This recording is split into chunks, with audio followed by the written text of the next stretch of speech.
A pharmacy residency is going to be challenging no matter what you do, and there's not much you can do to prevent that. But in today's episode, I'm going to be sharing some tools that I think are going to help you a little bit along the way because trust me, every little bit helps when you're in residency.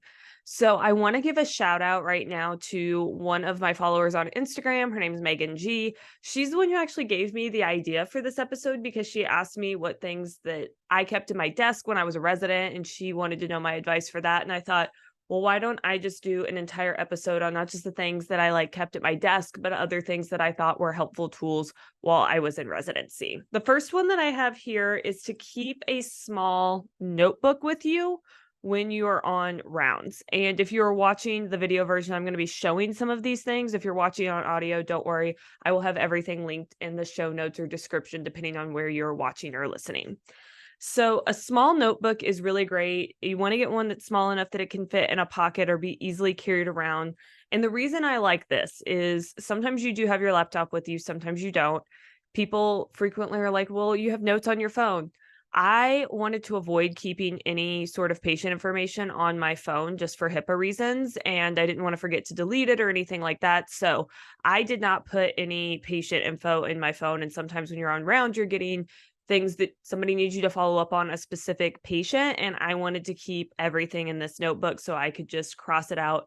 Then I wouldn't have to worry about patient info being in there. I would tear out pages with patient info in it afterwards. And also, if you are on rounds and a physician is wanting you to do something, they are not going to wait around for you to pull out your phone and find the correct notebook app and create a new page and all of that stuff for you to type out whatever they're asking. So it's great. This one I have here comes with a pen, so that was nice.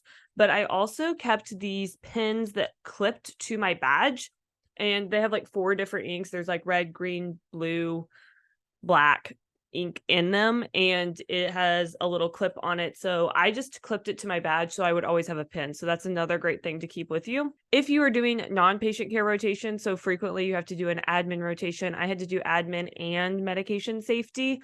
I had a little bit bigger of a notebook that I carried with me on those rotations. Again, if you have a laptop, that's great. We had laptops, but they were extremely bulky and the battery wasn't great. So I didn't take it to meetings unless I knew I was absolutely going to need it. So most of the time, I just took a notebook with me. And even today, I keep a notebook with me at work.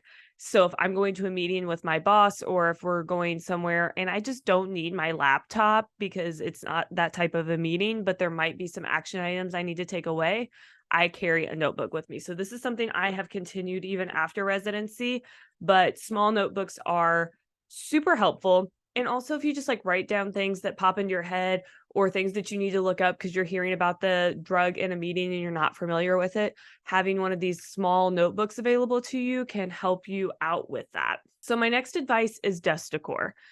And this is going to depend on the person, but if you're going to be spending a lot of time at your desk, which will depend on the program and the type of setup that you're in, but if you talk to the previous residents and find out that they spend a lot of time at their desk, having your desk feel a little bit more cozy, more like you and more at home can be helpful. So I actually bought gold frames. So you can see behind me if you're watching the video that I have kept with this pink and gold theme, even in my office now. But when I was a resident, I bought $1 gold frames from the dollar store. I went to Dollar Tree and bought several of them, and I put them around my cubicle with family pictures and things like that that I wanted to have at my desk. It was able to personalize it, and it was really cheap because I spent $12 on frames and I had 12 different photos hung up. Finding something just to make your desk feel a little bit more personal, I think will help with your experience, especially if you're in a situation where you're going to spend a lot of time at your desk. Some of my rotations, there wasn't a great place for the residents to sit in the mornings to work up patients, so we would do that at our desk before rounds. So I spent a lot of time at my desk, and I wanted something that I could look at that made me a little bit happier than just gray cubicle walls. So the next thing that I used was a clipboard. Having a clipboard while you are on rounds can be helpful, especially if you do not have your laptop on those rounds or if they're quick walking rounds. There were rounds that I went on as a resident where we would be with the GI team and reviewing TPNs, and we weren't going to make changes right then and there because the TPNs were already made for the day, and this was going to be changes for the next day or future changes for medications. So I didn't need my laptop on hand, but I would have the papers with my patient info on it that I could follow along with as we went on rounds.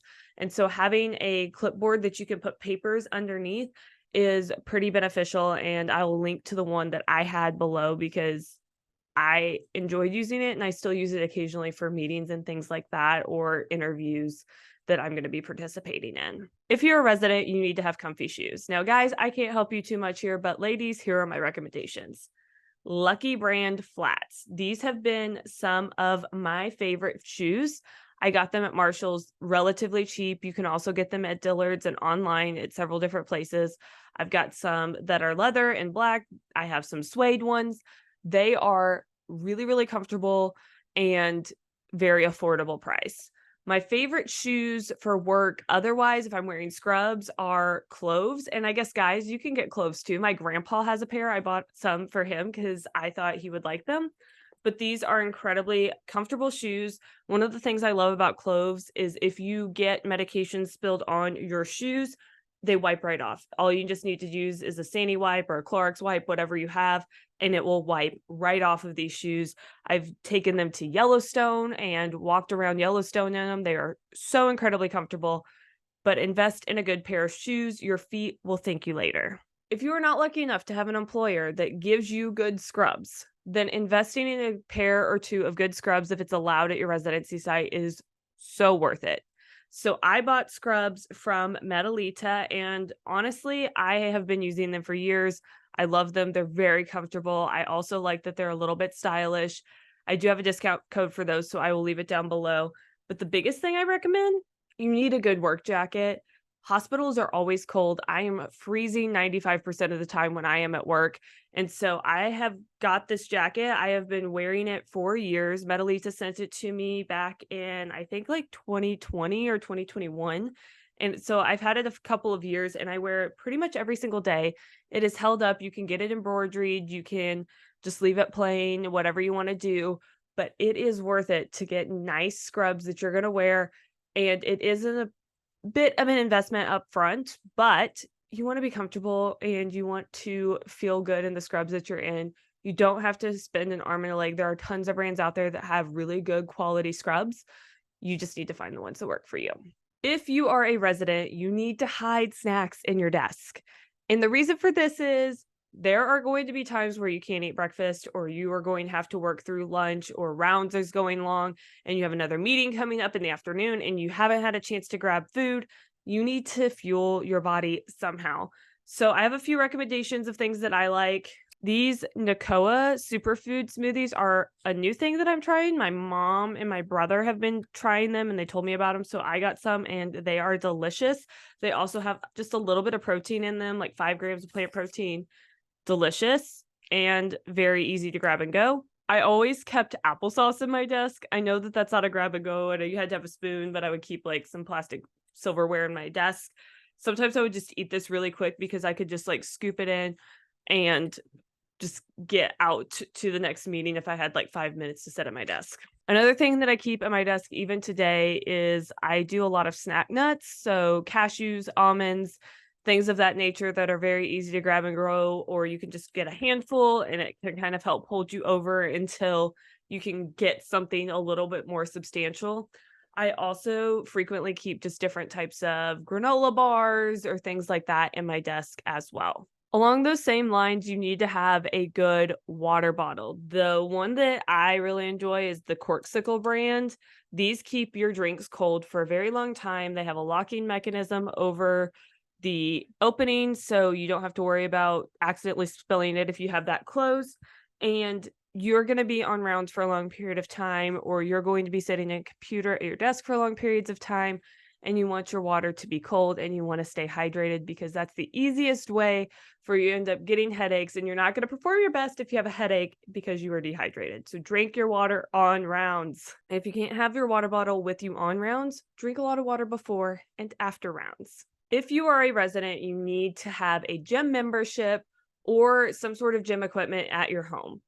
It is very easy to get in the mindset that you don't have time for those things, but trust me, you will be performing your best if you take care of your body first. You will not be working at your full capacity if you are eating garbage, if you are not working out, and you are just spending all of your time at the hospital, which is how it feels sometimes, but you got to find time to make that work. I didn't have a gym membership whenever I was a resident.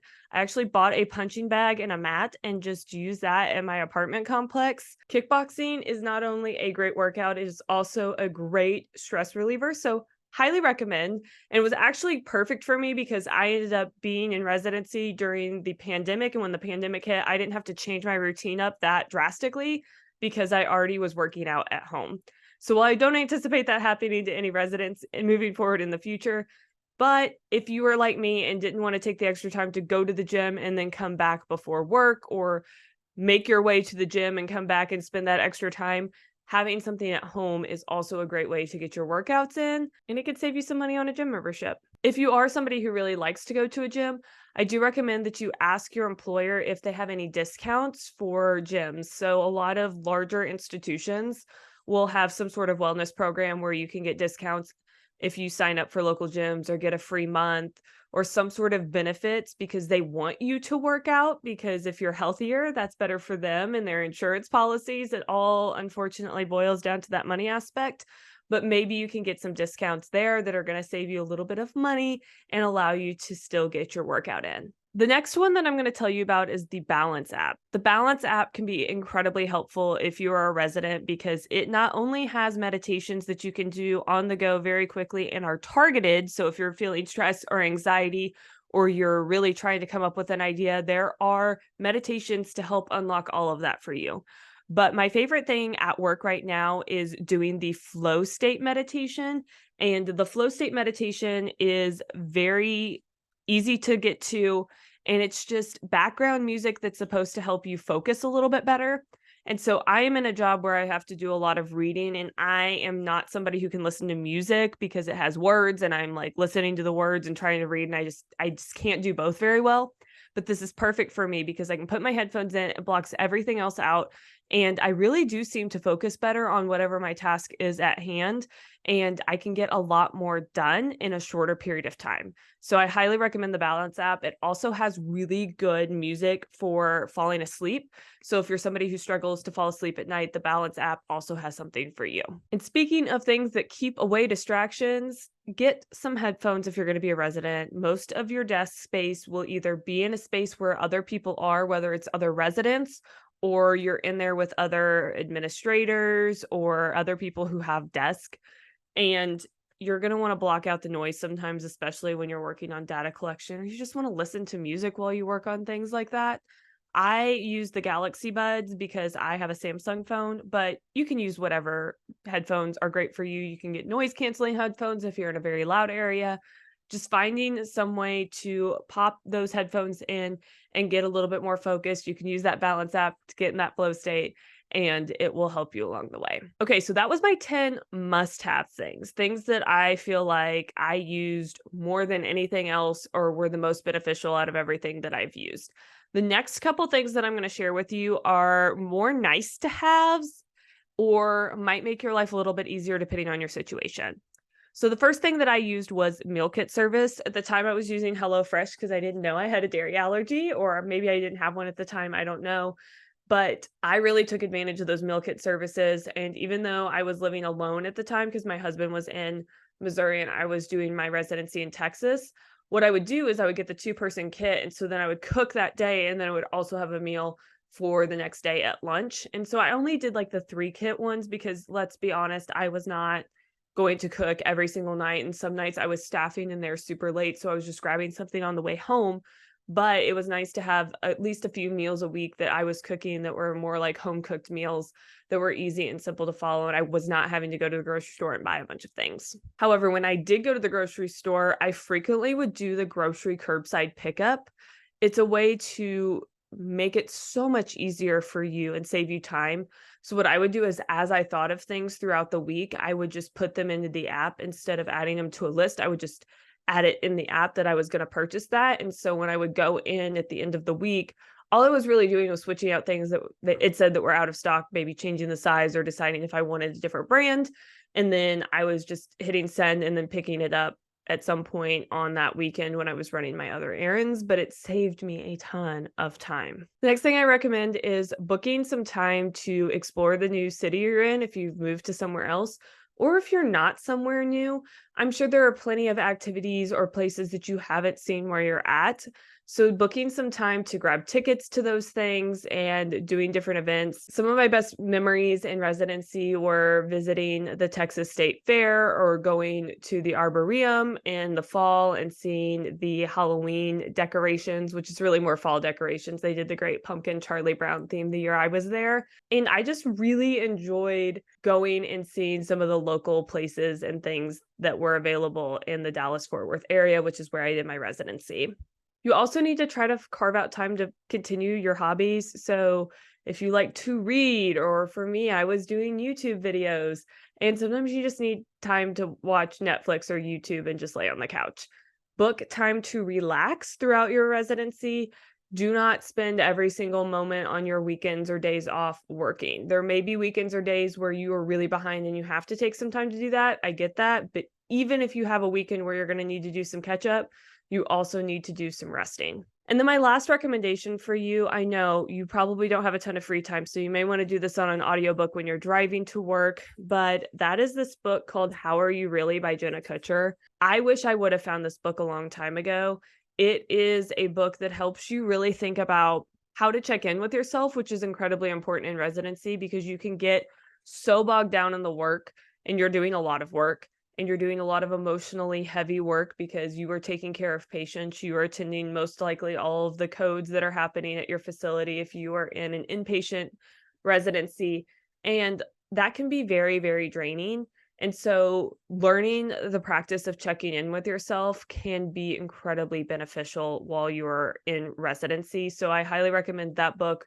You can get the audiobook version as well, and I will link that. I have read it and I'm probably going to read it again next year because it's just one of those books that's probably going to have something else that I can get out of it every time I read it. And I really enjoyed it the first time. So there you have it. What I consider must-haves for residents and things that are nice to have as well that may help out your journey and make it a little bit smoother. I hope this episode helped you. If you are somebody who is with your residency and you're watching this and you have something else to add to the list, leave it in the comments. If you are on the YouTube channel, if you're watching somewhere else, head over to YouTube, leave that comment so I can add it to the list and share those in the future. Thank you for joining me for another episode of the Happy Pharm Life podcast. And until next time, keep on living your happy Pharm life. Bye.